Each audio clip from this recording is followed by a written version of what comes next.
Magandang umaga sa Pilipinas. Mabuhay po tayong mga Pinoy. Sabihin mo yung pangalan mo naman. Ako po si Noel Banaag. Taga saan? Taga Balay-Balay ako, Bukidnon. Bukidnon. Nakita kami ngayon ni Idol Robin. Sabay kami. Ilang taong ka na dito? Almost mag 3 years na po ako dito sa Europe, dito sa Netherlands. Kasama mo na yung asawa mo? Kasama ko yung asawa ko. Hindi pwedeng iwan yun. Nako. Dadalhin palagi yun. Ba? Tayo dyan. Dali tayo. Babe, naririnig mo ba? No. Babe. Dadalhin palagi yun. Hindi iwan. Sama-sama. Parang tayo rin mga Pinoy. Kung saan yung Pinoy, doon din tayo. Kaya mabuhay ang lahat. At pagdasal natin palagi yung ano ni Presidente, former President Tatay Diggs na ngayon makauwi na. Wala naman sa Pinas. problema di ba? Kung gusto nilang litisin Oo. si Mayor, wala naman problema, pero doon sa Pilipinas. Oo nga. Wag dito, ba't ka lang dito? Kaya nga ako, idol, nagtaka ako, hindi ako nagkapag-aral ng law, attorney. Oo. Doon, may batas tayo doon, dapat ginaan muna siya doon sa ating saligang batas.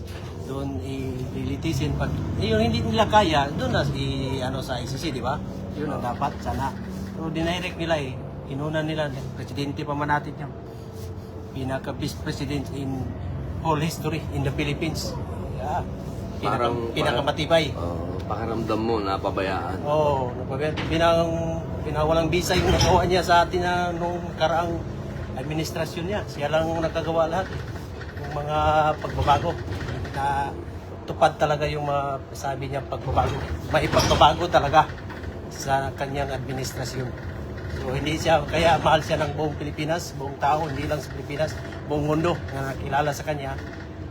Mahal talaga siya. Pati yung mga puti, Oo, kilala siya? Kilala siya. Yung mga ano dito, idol sa Netherlands, yung nakapag-asawa ng mga puti, alam din nila kasi nakapasyal sila doon sa Pinas.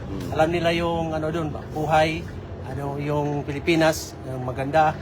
Tapos ang mga tao doon, safety sila doon. Kaya nakapag din mga puti, sabi din sila na maganda talaga ang Pilipinas, mabuting tao ang mga doon kasi nadala nila din ang mga nakapasyal sila doon, yung nakapag-asawa dito sa iba-ibang country, kahit hindi lang dito sa Europe, kahit sa buong mundo.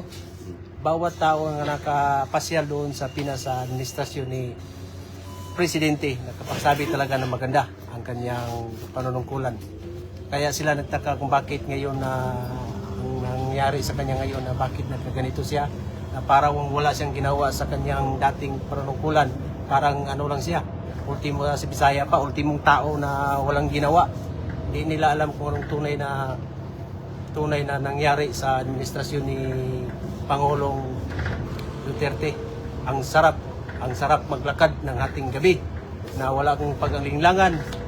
Yung ano ngayon, yung ano ko yun sa damdamin ko yun, idol, kasi may mga anak ko ngayon sa Pinas. Mga lalaki pa man yun. Maano sila sa, hindi ko gusto yung nangyari ngayon sa Pinas, maka-influensya sila sa mga pangyayari kayo kahit ano pa yung edad, nagka-bisyo-bisyo na. Dahil sa mga influensya sa paligid.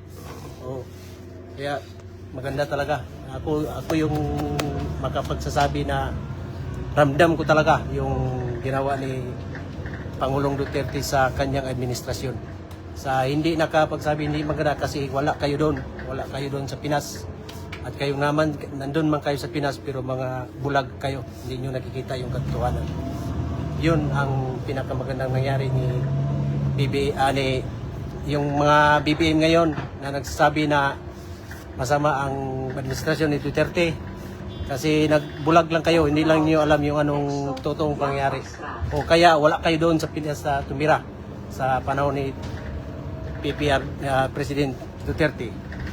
Kaya panawagan ko sa buong mundo, hindi lang sa buong Pilipinas, suportahan natin si Tatay Diggs. Bring him home.